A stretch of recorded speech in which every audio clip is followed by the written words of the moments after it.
Cool. Well, thanks for coming back. Come on, keep coming in, keep coming in. We have some really exciting stuff to talk about, and the first thing I want to do is to thank and talk about it, because this talk and we're going to be doing it is really a team effort, and the bulk of the work was done by two of my graduate students, Adrian Lipka and Stephen Lunt.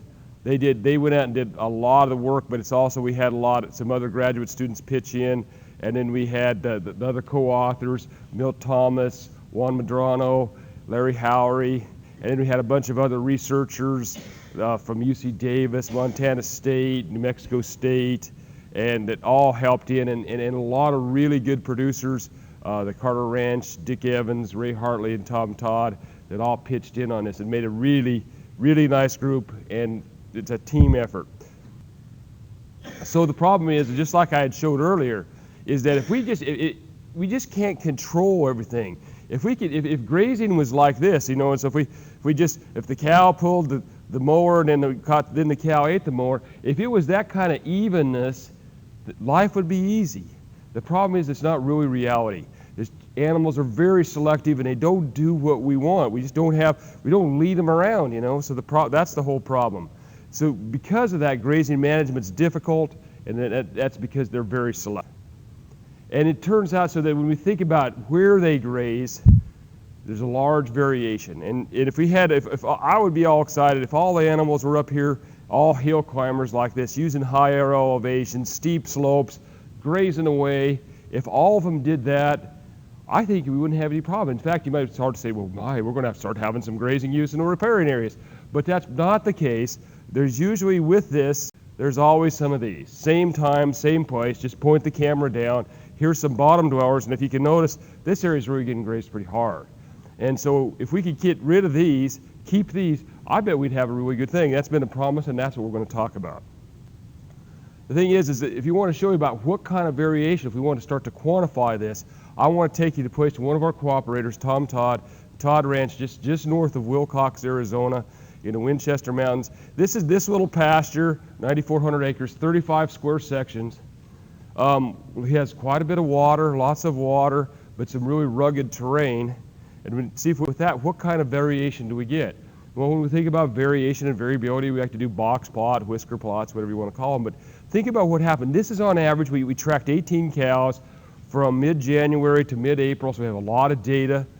And when we look at that, one animal on the extreme is up to 1,500 meters on average elevation, bottom near just a little bit over 1,300. But within this 50 percentile, you're still talking just about 100 meters of variation in average use of elevation. Now this is 24 hours a day, 7 days a week for 4 months. That kind of variation on average, that averages a lot of time out. They all got to water at the same places. I mean, there's only so many wells, so many places to go, but on average, there's still that kind of variation. When we move over to slope, big variation, go from 5% to 12% on extremes, and then still like somewhere between almost 4 percentage points difference in average use of slope. There's a lot of variability in this trade. But it is that. Because if you start thinking of what kind of variation it is, so what does that look like? Here are the two extremes. There's this cow, and I'll talk about it a little more. This is Annabelle. This was the very best cow. It was a hand-raised cow, really tame. So Annabelle used really the highest terrain, and the worst was here. So there's a real difference. I mean, this is a major change in grazing distribution. If this animal's using lots of steep slopes, this one's out using the flat that there's probably too much of. So there's some really extremes that we can see. But the thing is when you think about that extremes, you want to talk about it, I like to do it in terms of elevation and topography because it's so much easier to measure. We have digital elevation models, we can do that. But even that isn't easy because terrain is really moldable use. If you have steep slopes, and this is actually kind of a steep slope we're climbing out, but steep slopes in your water, who cares? No big deal. But you put steep slopes about a mile or two from water, you put them up on high elevation, then it's a problem. Steep slopes. So it's like steep slopes, a problem depends on what you are. It's multi-dimensional. So one of the ways that to look at that is the idea is this one. So here we have a three-dimensional graph, and so the high would be 100% uses. That means almost anything would use it. But it doesn't take if we get fur enough from water, it drops off. At 4,000 meters, it's almost almost not usable. So back to Holochek's idea of 2 miles from water, no use. And so the grazing use goes almost to nothing. Same thing if you get steep enough, nothing. But there's also this multi-dimensionality that you have to think about it. And if you want to put it in your mind, is that it's probably not just slopes, it's distance to water and slopes and also elevation. So how do we handle it? And here's how we handle it. And you need to think about that. We're going to be talking about this, and I want to go over it. So if I use these things, this is some new terms, new ideas. I want to spend just a little bit of time to go over it to make sure we understand. One of the problems is how do we combine slope that's something like in 4, 5, 10% slope on average to something that's elevation that's like in hundreds and thousands of meters? How do we combine those? Well, first thing I think is, well, let's just average them together. But you can, because the numbers are different. So what we're going to do is we're going to normalize them and then we're going to average them. And to normalize them, how do we do it? One example is when you take this thing, you take the slope use of one cow, cow I, and divide it by the average of her contemporaries. So if we're thinking about monitoring, what does that mean? If we monitor 20 cows, we'll take the average slope of all those cows, average all those cows together, we'll get a slope, and we'll divide it by each one of those cows, and then we'll multiply it by 100. What does that give you? That gives you a normalized value. It's something that if the cow was exactly average, she'd have a value of 100. If she's below average, it'll be less than 100. If she's above average of the herd, it'll be above 100. Some 104, 105, something like that. It's just like weaning weight ratios. Those are animal science students that took animal breeding. It's just like a weaning weight ratio. So remember, hundreds average for her contemporaries in that pasture when that run was done. Then we can average things together. And so we have a couple traits. Mill Thomas and I will talk about them. One of them is rough, and that's the idea where we're going to average slope and elevation together. So that's a combination of things. We can try to account for both of those things simultaneously. And the other one we turn is ratio, and that includes slope, elevation, and distance to water. So why have both? Well, some pastures we just have a ton of water. Wet pastures are a ton of water. Maybe water isn't a big deal. And that's one of the things we thought, like at the Todd Ranch, if you go back there, was lots and lots of water. But we still had real distribution problems because it's really steep and really high. But it's really not, anywhere you go, he's put water everywhere, top of hills, everywhere. Outstanding on water, but there's still problems he has to deal with and still distribution problems. So how can we take advantage of this variation?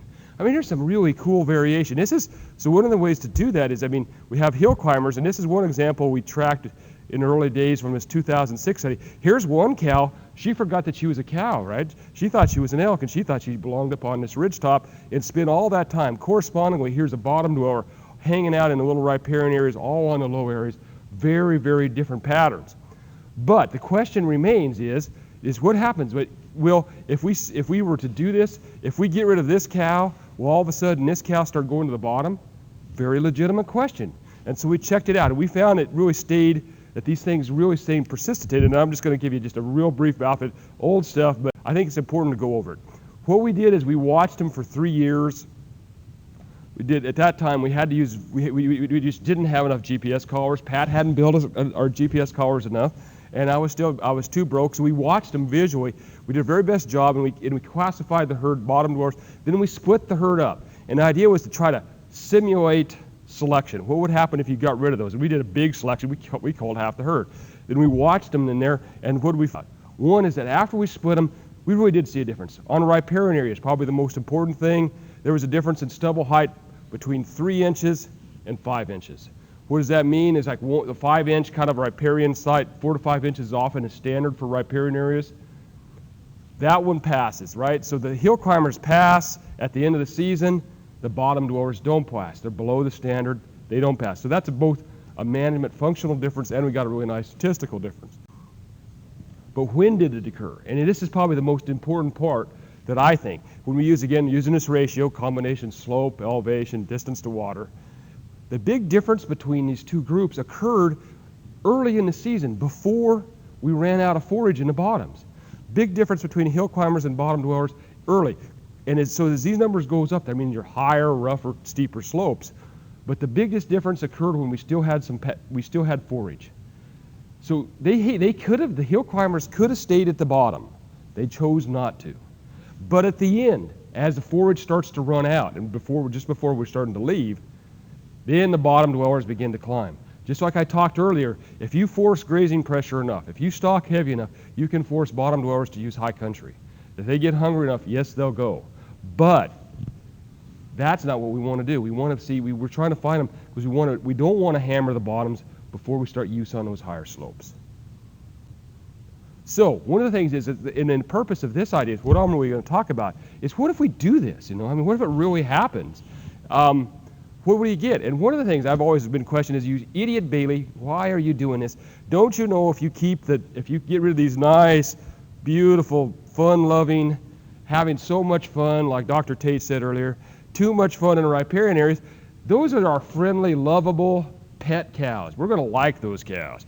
If we get rid of those and try to get these hill climbers, we're going to end up with some really aggressive, nasty, mean cows. So we did take a look at that, and we actually had some data when I was in Montana, and we had some cows that where we would rate them. 1 is calm and 6 is extremely dangerous and aggressive, quote unquote man killers. And how crazy was it? I mean, we were not kidding. This is what they do up north. So the Canada version.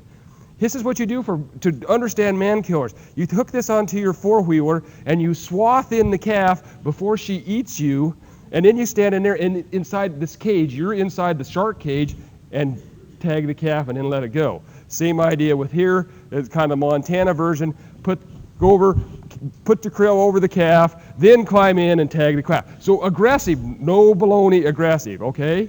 We really did have them. And we watched them we had 5 years of data of temperament at calving and 5 years of data of watching them on the hillside. So we have a pretty good data set, and I really need to publish this. But the bottom line is, and we looked at this, here we have the temperament categories, nice and easy, just a little pond, starting to push around a little bit, hit you a little bit but not too hard. Here where you're really fearing for your life, But there was no difference in the use of slopes for those. In 2 different groups of cattle, Hereford and Tarentay crosses. Tarentays are pretty nasty. And then also with Piedmontese and Solers. Both Piedmontese and Solers are also quite aggressive. Same thing with vertical distance. We didn't detect any differences between the temperament groups, nor with horizontal distance to water. No significant difference between our temperament groups. So I don't think that we're going to have any problem if we keep these animals. So it isn't always that easy to do that. I mean, this cow came off really easy. A lot of those nice bottom dwellers, we ended up having to rope and catch and to get some of those collars off in this pasture. It's that big. But it's a very difficult sort of thing. I've always spent a lot of money, and so now, after years of arm twisting, I think I'm almost ready to give and start using Pat's collars. But we've used these darn things are expensive and a pain to they have their issues. We just haven't been able to use them properly.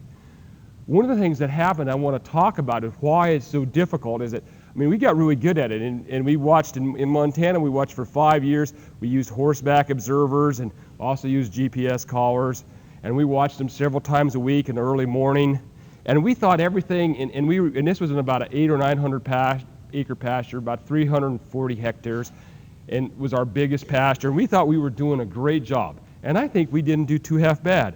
But we moved.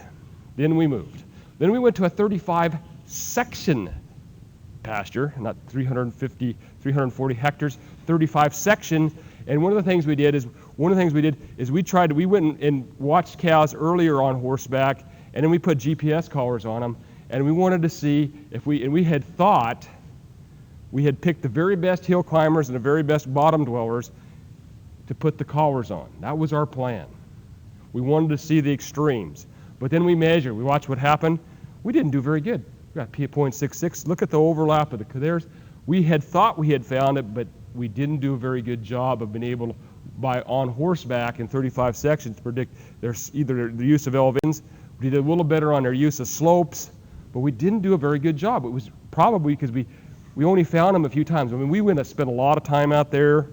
We looked really hard. We rode long and hard. We had really tired horses, but we still didn't do a very good job. One of the things that we found is that, lo and behold, there were some potential errors among observers. That's another issue with us doing visually. So one of the things I can say, kind of the old grimy guy that's done it for a long time, pretty low error. Sometimes others, not so good. So one thing that's very difficult is if you're going to do this visually, And to measure that is you really have to be able to know where you are on a map. That's something you really need to do. And sometimes some people don't know where they are on a map, and this type of error occurred in kind of a gentle terrain where there wasn't a lot of topography.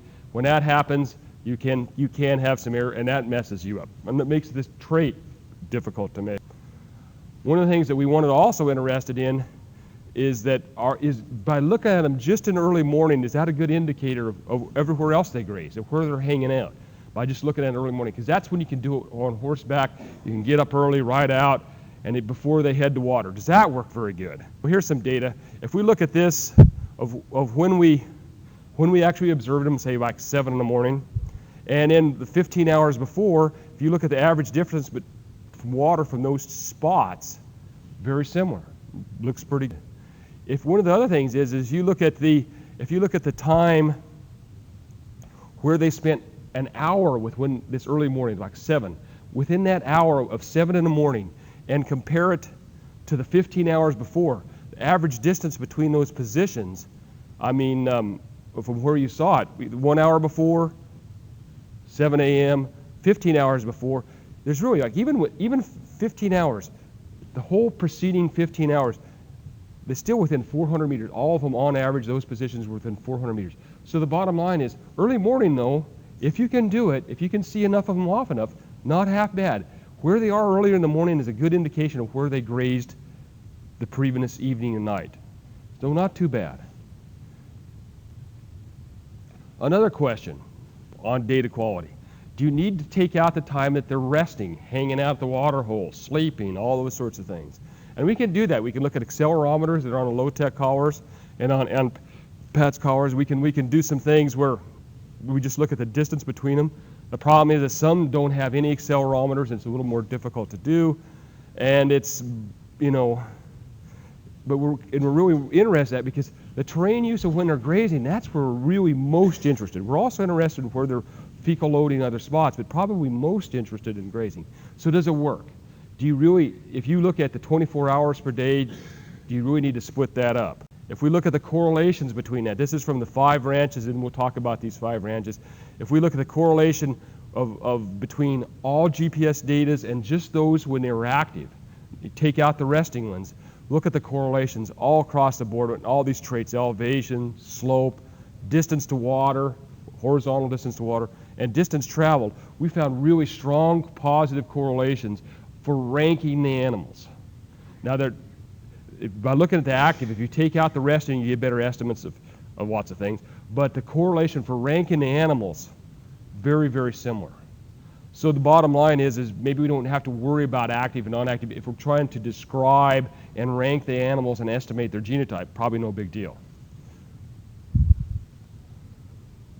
The bottom line is this distribution trait. I agree with John, though. Although I say it's really difficult and expensive to measure, it's probably still not as bad as diet selection. But it is a pain. It's expensive, and Pat talked about it earlier. It's a pain. It's hard to do. And there's more technology going to come on. Australians have a new system, a taggle system, and they may be able to do all of those. And when I went to Australia, the guy I visited with, Mark Trotter, he whips out his iPhone and says, check this. I was telling him all this cool. So he whips out his iPhone, and there's all his cows on his iPhone, and it sends him a text when his cows get out of the pasture. It sends him a text when they're about to thing. But even that is not ready, but it may happen. In my lifetime, I didn't think we'd ever be able to watch cows in live time commercially, but it looks like it may be able to happen. It's probably coming.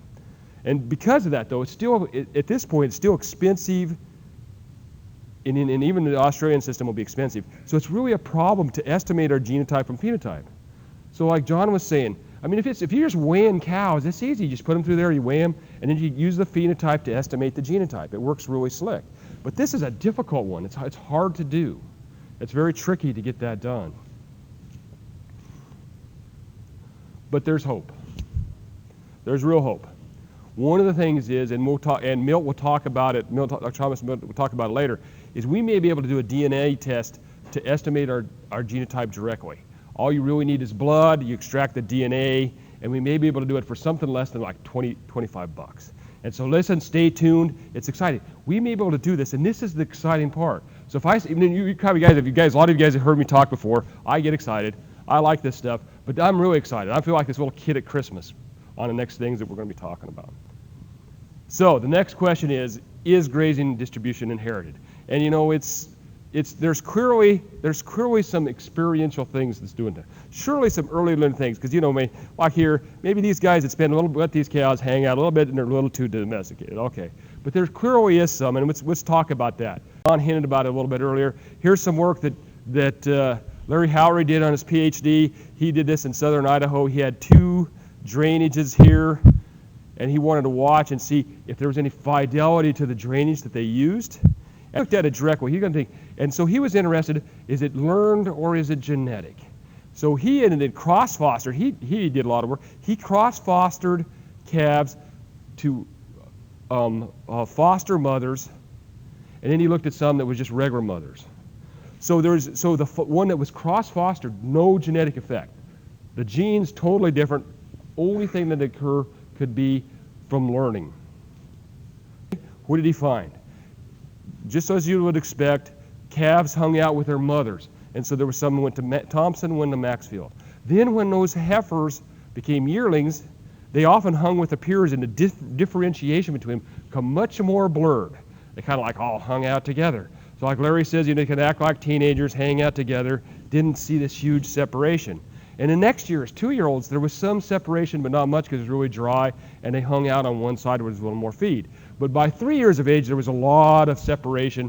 Those that were raised in Thompson tended to stay there. Those that were raised in Maxfield tended to stay in Maxfield. So there is clearly an early learning thing. So Larry established that fact. One of the things that we found is that, so when I first got to New Mexico State, Milt had this cool study all set up for me, and he wanted me to analyze. So what we did there is, it got really dry in Las Cruces, imagine that. And we took some cows from Las Cruces in the Tuolumne Desert and moved them to Leona, Texas, in East Texas. And then after 3 years, we got one more rain, we brought them back. We call those the tourist cows, on vacation, on holiday. We also traded some cows and got cows that were born and raised in East Texas and brought them to the college ranch. So we were able to really take a look at it. And these are different places, right? So one of them is like over 1,000 millimeters, so like over 41 inches of annual precipitation. And at that time, they were getting it. And then we get about a little over 9.3 inches. And so although we both use Brangus cattle, similar breeding, herded, very different places. Smaller pastures in Texas, bigger pastures in Las Cruces. We find. Lo and behold, we did as you might expect, right? The hypothesis would be is that the naive cattle wouldn't do as well. They didn't. They didn't travel as far from water as the hometown girls that stayed there. But surprisingly, the tourist cows, the cows that were born and raised there, they didn't go as far as either. Now, they ate just as good a diet as the hometown girls. On diet selection, very similar. But on movement, not as far. They didn't go from water, and they didn't stay, and probably more importantly, they didn't stay away from water as long as the hometown girls. So I contend that experience can be both on an early learning initially, but also some more recent experience. So there's some reason and values that definitely experience affect this phenotype. So what's the role of genotype?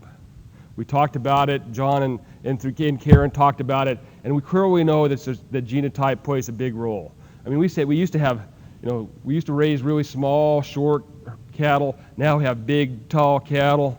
And we know even before that 65 million years ago, cows, we all know the cows used to rule the earth. So we know that genotype is a big deal. Big changes should come from the recipient.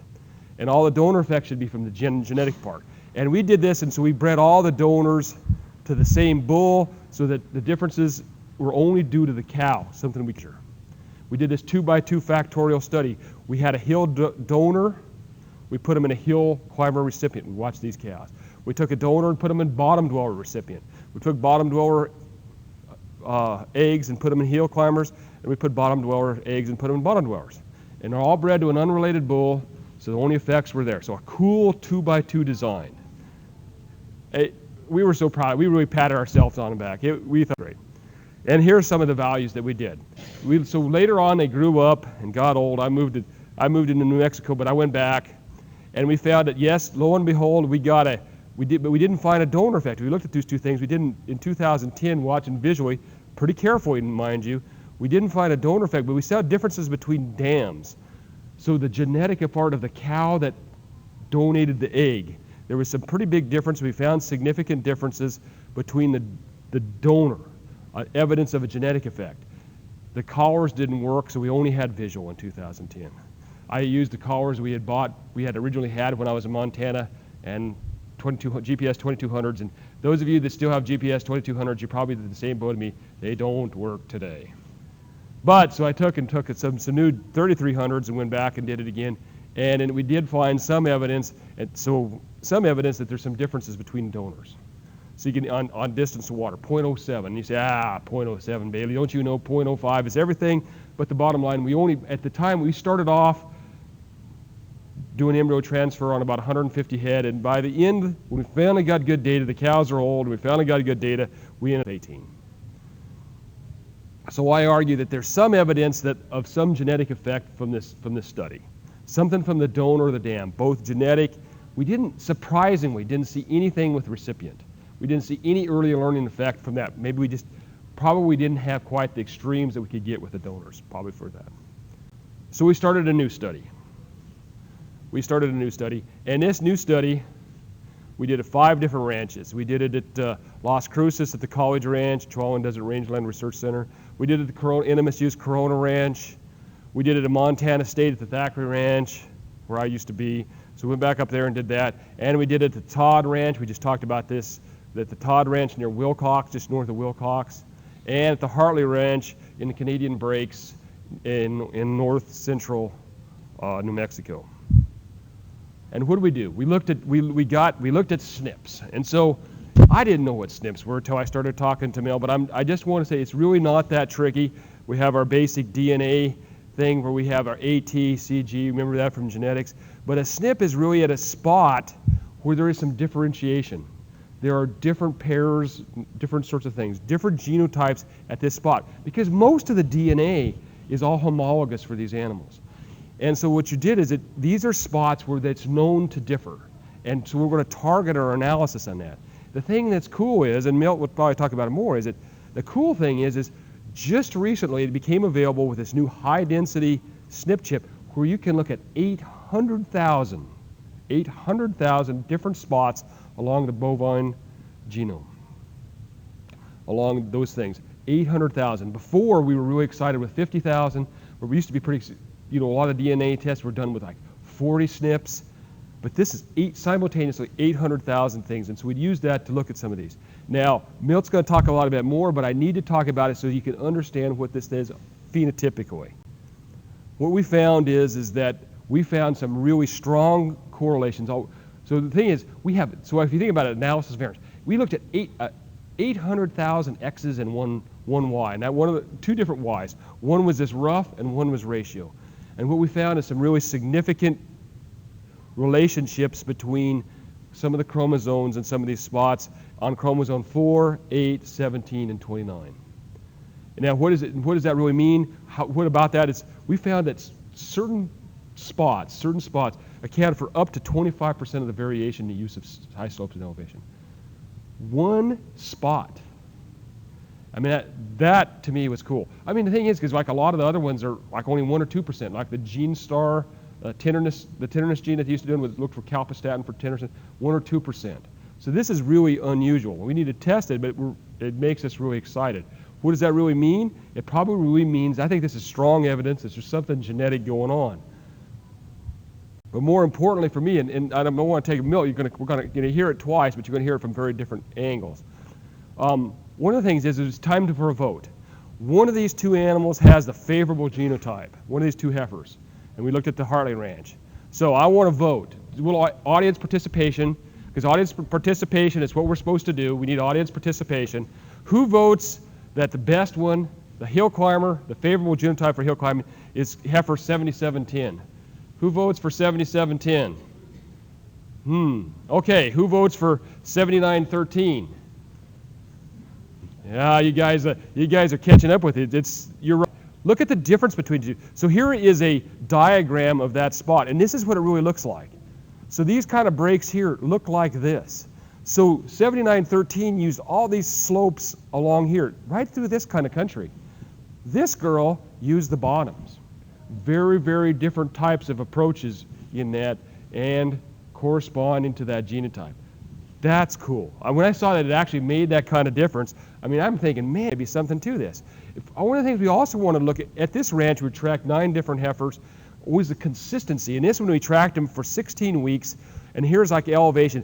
Was these differences between these animals consistent? When you look at the pattern, it really looks like that. When you look at elevations, you know, there's some variation, and at some points in time, they converge. But most of the time, there was a real difference between animals. They stayed fairly consistent between that, but sometimes they went up. So even bottom dwellers climb sometimes. Just on average, they don't do it as much.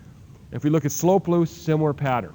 So at one point, these 2 heifers, including 7710, when she went up there, part of the time she actually used really steep slopes for a couple weeks. Most of the time she didn't. So it's consistent, because if we want this thing to be useful, we need to have the terrain use be consistent. So if we can predict it, it needs to be consistent over time. If we look at the Todd Ranch, remember here's Annabelle, she used steep slopes, here's the other bottom dweller. There were others that were in between, and they used this whole 35 section acre path. If we look at their consistency, Stephen did this, looked at this, our graduate student, and he looked at the very 2 top cows and the very 2 worst cows of the 18 that we tracked, and looked at their elevation use over time. And this one we looked at them for 13 weeks. Notice there's a lot of variation, but they go up and down, but between the 2, very little overlap. They use the country very things, and they're fairly consistent in that and at that ranch as well. If you look at it, same on slope use, same story, some variation, but there was really differentiation, and it was consistent over a longer time period, over months. Same thing on distance traveled per day. But notice the bottom dweller actually walks further. So don't just think on walking further isn't necessarily good. If you're walking further on flat land, who cares? You know, so being a runner on flat land is easy. Being a runner in the mountains, different story. We want to take one other look at that. So if we look at it at the Thackeray Ranch in Havre, really rough country. 4058 has the favorable genotype. Notice she spends a lot of time on this darker terrain. 4166 doesn't have it. Still goes up some, but on average, not as much. Not as much. When we think about that, one of the things, remember earlier we had, another measure of consistency is year to year. We had some data on this. Unfortunately, we just had visual observation in 1 year and GPS tracking the next. So they're not really related. One's 24 hours a day, one's just in the morning. But we look at the predictor, there's still a correlation of 0.4, which I'm pretty happy with. It's a pretty small number, but it at least looks like there may be some consistency, something else we really need to look at. So, Larry, I'm not doing too bad, am I? I'm fine. So our next steps. One of the things is we got to develop a specific table, a SNP panel, to detect this genotype, and we are on that. We may even have it. I think we have it right now. We just need to test it. The cost of it may eventually be around the $20 range, maybe 10 to $25. And we need to test it in other ranches and other conditions. We've started that. So this first study, the first study that did that was with 5 ranches, Montana, one in Montana, 1 in Arizona, and 3 in New Mexico. We now have added another one in Arizona and another one in New Mexico, and more data, and more data from the Corona Ranch. And we're going to test that. We're going to continue to test that. We need to do that because normally genomic elevations are not done with 87 head. We need a lot more. We know that. It's just that these are hard-won phenotypics that we've got. It's really hard to get. We were happy to get them, but we need to test it some more, and we're on that process. We also going to have down the road the idea is developing a genomic EPD. Mill talked that a little bit more, but everybody knows what EPDs are, right? Estimated progeny difference. It's the thing we select for everything. We think we may be able to use this to do it with genomic information. We won't have to measure a thing. We can still find an EPD the ranchers are able to use to do that. We need to develop and test that. That's kind of our next step, and Milt will try to do that. So we just need a lot more information. We need to look at some of the other genetic relationships. We've looked at phenotypic relationships between these traits, distribution traits, and things phenotypically. Phenotypically, we found no relationship. Really, there's no relationship between where cattle graze, high elevation, steep slopes, long areas, and calf weaning weight, body condition score, reproductive rates, basically everything that's easy to measure on a cow. We checked that out in 2 different studies, 2 different herds, all in Montana, but we didn't see anything, no phenotypic relation. We need to look at it genetically, and that's another thing we need to do. So if we select for this, what effect does it have genetically to do that? So we need to take a look at that. We also really think we need to do is be able to see that sire selection will actually improve it. We probably need to demonstrate that. Because the idea is, right, if we could just go get a pool blood off a bull we're going to sell and see if it's going to be a hill climber bull. See if it has the favorable genotype. Get an EPD for that bull. And not even have to measure it, because these guys are difficult to measure. One of the things I didn't bring out is that we can't measure it. The idea would be to measure it on the bull, right? Because the bull is where you get the selection pressure. You use 1 bull for every 20 to 25 cows, right? Selection pressure is on the bull side. It's hard to cull your way into improvement. It's better to select the bull for it. The question is that does it work? And if we try to measure them, the problem is when you can measure them and they're out and they're all wandering around and there's lots of other animals, these bulls have other things on their mind other than grazing. And we have shown that. I mean, we saw the distance traveled is completely related to the time that most of the cows were in estrus. As you might expect, estrus activity goes up, bulls walk further. It makes sense, right? We were able to do that from an estrus synchronization study that we overlaid on that, and Adrian Lipkin looked at that. So during the breeding season, tracking these guys aren't going to really tell you anything about their natural tendency where they graze. The rest of the time, what do we do with bulls? We put a few of them, like 2 or 3 of them together, and we throw them out in some pasture where we can't ever see them again. Well, if there are 2 or 3 of them together, they hang out together, you're not going to be able to see the differentiation to see which one is naturally inclined to more. So on a phenotypic side, we're out of luck. So hoping to do that. So one of the things is I want to leave you with this thought. I think there's real promise to get designer cattle. It's like John said, I think we can do that. We can maybe get a designer animal, a hill climber designer animal, to use these rough and extensive rangelands in the West.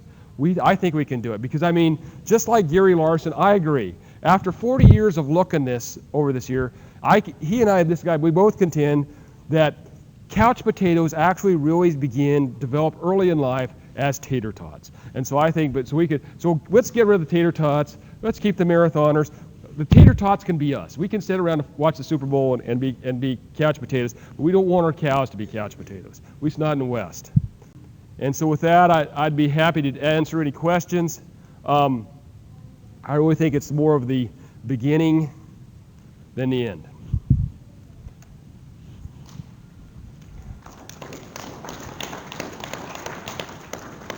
So how many questions we have?